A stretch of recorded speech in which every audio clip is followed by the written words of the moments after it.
Hi, welcome to the Life Sciences Professional Podcast. Hi, I'm Linda Robertson, your host, and I'm very happy to introduce my guest speaker this evening.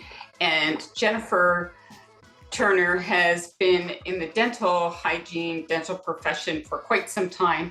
She is a renowned speaker, coach, influential professional in the industry. But I wanted to tell you more about Jennifer in terms of she's a natural leader. She's very inspirational. I'm sure you'll enjoy her on the podcast. But her background is that Jennifer is currently a vice president, dental hygiene operations at 123 Dentists. She was previously the director of dental hygiene programs at Dental Corp. Jennifer is the past president and chief governance officer with the College of Dental Hygienists of Ontario. Director of Dental Hygiene Practice in the Canadian Dental Hygienists Association. She's also an award-winning dental hygiene professor. Jennifer has been globally recognized as one of the 10 most influential healthcare leaders to watch in 2022. And that's not a surprise to me, and you'll soon find out why. She has worked with hundreds of dental practices across Canada, supporting teams in change management, implementing of clinical systems to enhance and elevate optimal patient care. Jennifer has been described as inspirational, knowledgeable, and a dynamic speaker and a true passion for the dental profession. Please welcome me in welcoming Jennifer to our third podcast, and I hope you do enjoy this session. Well, hi, Jennifer. Thank you so much for joining us today. It's a privilege having you, and I appreciate you taking the time. I was trying to remember today, I was thinking back as to when I first met you. And I do remember it very clearly. I just don't remember what year it was, but I remember the individual who introduced us, Melanie. Mm-hmm. And she said, "Oh my God, you got to meet this person. You're going to just love Jennifer. She's great. She knows everybody." And I remember she was so passionate about, so complimentary, and she's telling me, what influential individual you were and just how much she respected you. And since then, and having the opportunity to meet you, I have to say I share that. So I really appreciate you being on the podcast, and you're also a lot of fun. So thank you so much. But anyway, I welcome you. And, it'd be great if you could share with the audience as well, a bit about yourself professionally. I did do an introduction earlier about you and your background, but it would be great for them just to get to know you a little bit personally and professionally, and just who Jennifer is. Sure. Thank you. Well, it's an absolute honor to be on your podcast, Linda. You're so well known in the industry and respected, and it's a privilege to be here today. So thank you. I feel like I am one of the luckiest dental hygienists ever because I've been able to have a really varied career. I can share with everyone, I am a Gemini. So Geminis thrive on change. That is so me. I feel like, I did clinical dental hygiene. It was a wonderful career. The relationship you build with team members, the dentists, the patients is something of, the utmost importance to me. When you can make a difference in someone's life, it's truly remarkable. From there, I had, great people that helped me believe in me, and I went into teaching, and happy to share, I won Excellence in Teaching Award for dental hygiene, and loved students, and moved into the regulatory side for Ontario Canadian Dental Hygienists Association to learn the member side and really understand what people go through as being a professional and what the needs are. And then crafted and moved my way over into the dental service organization world, which is where I am today, and have met amazing people along the way. And then personally, I love to travel. I'm a mom of a 22-year-old son who keeps me on my toes. We do so many good things together. I have the best friends and family. Who doesn't love going to the spa for self-care, some wine tours, riding your bike? I really have created a wonderful life for myself. Wow. Sounds great. Mm-hmm. Thank you. Yeah. And, and that's it too. It's that work-life balance, like, right. You can't just work all the time. Mhm. And every time I talk to you, you're doing some exciting things, or doing things with friends and family on the weekend. So it's great. Thank you. And Jennifer, thinking about resources that you've utilized, and you and I've talked about some of them, of course, but that have helped you with your career. Can you share with us what some of those have been that you think would be impactful for others to consider? Absolutely. So I think first and foremost, anyone where they are in their career, whether it is in, you know, life sciences, whatever it is, I think it's so critical to find mentors, to reach out to people who have a position, are in a company that you're very interested to. Everyone has a story and they're so willing to share, but it takes that courage and that initiative to reach out. So for me, my main two career mentors have been Joanne Jones, who's a tremendous dental hygienist. She believed in me when I didn't believe in myself. And so for her, I owe her so much of my career for just giving me that oomph to go ahead and try things that maybe are outside of the box. And Dr. Peter Fritz is a well-known international periodontist out of Fonthill. He's also, guided me, provided me with professional advice. And then I've reached out. I belong to women's mastermind groups from around the world. I pay with my own money for different coaches. I've had business coaches, and right now I'm working with a coach on branding and, social media. And I feel like we always have to learn. So I invest in myself. I usually take 3 amazing courses a year, and it fulfills me. It sparks me. And I feel like then I have more of a gift to share with others that, I'm working with or helping or guiding. So I truly believe resources are endless out there. It doesn't always cost money, but if you do nothing, then nothing will change. Right. Yeah. And it's interesting, Jennifer, all the people, as you know, I've been recruiting individuals for 22 years, and I see the difference between individuals who do invest in themselves. The top performers always do. They can tell me all these courses, coaches, different things they've done, and they're the ones that elevate quickly, and they stay at the top, right? That's great. So, like I totally agree with what you're saying, and I encourage people to do it all the time. So, Yeah. thanks for sharing that. You've made a very successful transition from dental hygiene, obviously, into the professional services and professional side of dentistry, to your current role, vice president there. But can you give advice to individuals, someone looking to leave clinical? And what would you say to them in terms of trying to make that transition, go into that career journey? What would you say to them? Sure. And I think this is a great question, Linda, because there are so many individuals out there that are curious about this, but they don't know what to do or what are the next steps. So I firmly believe in whichever profession they are in clinically, you need to have a good, solid 5 years of clinical experience. You need to have a foundation to be able to understand what patients need, how teams operate, part of the business, before you can really branch out. And look, you may be looking to branch out into sales. You could be looking to be a professional educator or in education. I get asked a lot of times about public health, professional speaking within the industry. So I feel the foundation first is become good at your craft. Whatever profession or discipline you're in, get good at that. And then reach out to mentors, reach out and go to conferences now that we can, and get out there and meet people. Get on LinkedIn, connect with those that are there. And if you just think, I want to go and be a sales person, but you've done nothing other than clinical, then you're really not setting yourself up for success. So that's where get a mentor, find out what they've done. Are you taking courses that align with that? If you want to be a salesperson, have you ever sold anything, right? You need to connect with those that are really good and take the best from them and then move on. And so same with public health or teaching, align yourself pre your 5 years and start networking and asking questions and being creative and learning and listening. And those are the best skills I can give, or advice is set yourself up for success. No one's going to make you successful more than you will yourself. So you have to have a plan. Yeah, and that's, it's a great point.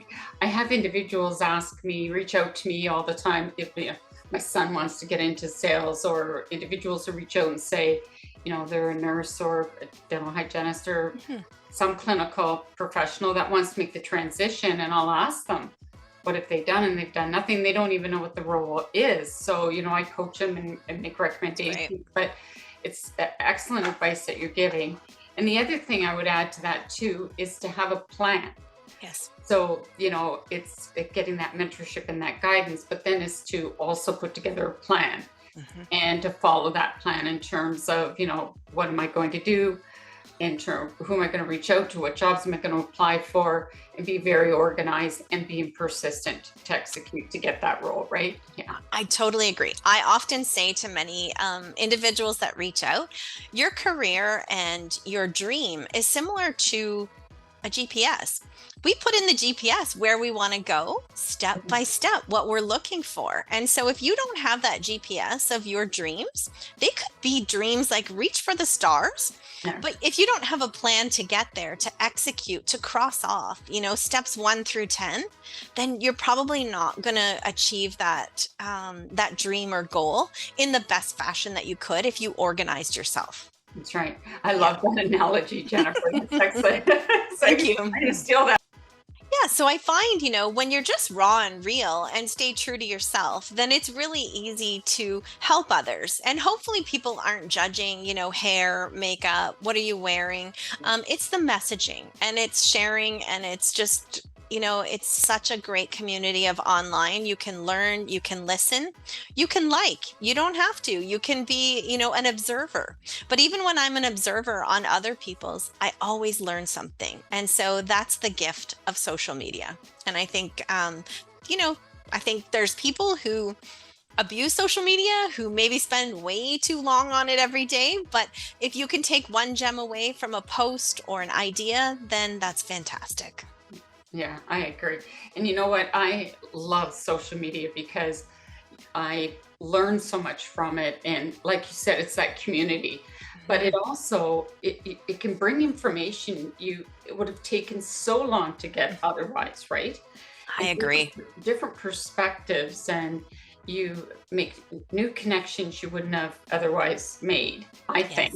Yes. So it's really fast forwarded. I think the industry's much faster than ever before, meaning dental has grown faster, medical devices has grown faster just by sharing and caring, even for that matter. But I agree. yeah. So where do you see things going, Jennifer, with dental now? Like when you think of where it was before, like we didn't have the practices, the GPOs like we do now, right? The DSOs, I'll call them, that's what they're called. Like what we see now, and that's where you are with 123 Dentists, and it's changed and evolved, and there's so much that can be done there. Where do you see dentistry going, just from your opinion and observation? It's another great question. So there's a lot of misinformation out there about a DSO, dental service organization. Some people say dental support organization. I'm in groups, I see things, people are mad, but really the DSO is still very small in Canada. There's a couple major players, some smaller group dentistry, but still the majority of it is private practice, individual dentists, or dentists that maybe own a few. The future will become group dentistry, because let's think about what we've all been through, and the cost of an N95 mask for a healthcare provider, it was upwards of $10 for the private practice dentist trying to purchase those. Well, when you're part of either a buying group or group dentistry, you put all those practices together, then that mask all of a sudden, I'm just making an example, could be $7.50 because of the quantity you're buying. Group dentistry is wonderful because dentists then can go ahead and do their craft, what they went to school for. Dentists are good at dentistry, and I have a lot of amazing dentist friends, but some of them are not good business people. So We have finance, we have talent, we have marketing, we have HR, we have dental hygiene support, dentist support, continuing education. We can have conferences, and it's not for everyone, and we're not all one size fits all, but I do believe more and more in the future of dentistry is going to be in group dentistry. Um, and and then there still will be family, dentists that go on generation and pass it on, and one size doesn't fit all, and it's okay. What isn't okay is, not quality dentistry. So you find the location and the providers that work for you, and you keep going there, because that's what we all want: good oral health. Well, and I think your point is, that's the point right there. Your point of good quality oral health. Absolutely. And that is, and if the practices are run well and supported well, and they utilize the practice management company effectively, Right. they will be able to practice great oral health. Right. And the two will work, effectively together, and therefore the patients will be cared for well. And that's the goal and objective, right? So, Absolutely. you hear all these horror stories. I know I have clients in the US, and they're in different clinical areas as well that use practice management, and some of them haven't gone very well. So Yeah. that's where there's the different conversations that are happening, that you hear people talk about, that they don't care for practice management groups. And that's, I think, where it's gone sort of to the wayside in a negative way. But I think it's an individual experience, like you're saying, and it's some wrong information, misinformation there. Yeah. I do, Linda, and I truly respect that everyone should have their own opinion. But when they have questions, instead of just wondering, ask someone out there to share. And I think whether you're in a DSO or you're in private practice, for all of us, it's about the patient. And it's healthcare first, followed by a business. Some of my dental hygiene friends, they get really upset. Oh my goodness, what do you mean? Like, there's a budget. Well, you can't expect, to order 15 new instrument kits on a Friday and have them delivered on a Monday. It's a business, right? But we're healthcare first, followed by a business. So strategically planning for what you need, having the right instruments, taking care of yourself. Any dental practice wants this for their providers. And of course, we want our patients to have the best patient experience, because what happens when you have a good experience? Hopefully you tell your family, you tell your friends, you see someone in the grocery store, right? And we want to just keep paying it forward for a job well done. Right. And you want them to keep coming back. You want to retain your patients. Yeah. Yeah. We do, right? I think it's just like any business, the nail salon, right? They want you, or your hairdresser. We want to keep going, right? You feel comfortable, you're confident in what they do. So it's exactly the same thing in dentistry. Well, and you think to yourself too, how many people do switch their dentists? It's got to be, I think that it's a reaction. It's more them not liking that that's happening, right? So, Yeah. and a lot of times it's just an adjustment to the way the practice is changing. And as you know, people don't like change. So They it's don't. a little bit of a difference, right? Yeah. Yeah, they don't. Yeah. And a lot of times, like, dentists don't know their actual attrition rate, how many patients are going out the back door. Yeah. They focus on how many are coming in the front door, but they don't have a handle on who's leaving or why. Sadly, unless it's like obituaries, right? Where you can track that patient. So it is a focus as well, because you want to know. It's great to hear what's working, and you're doing a great job, but it's also very important as a healthcare professional to be open to feedback, and also knowing maybe what's not working so well. Read those Google reviews, get online and see what your patients are saying about you, and don't hide, address them. And that will gain more respect with patients as well. Right. And that's where your organization and things are changing, right? They're looking at the people, the processes, the systems, right? So they can provide that better quality of care.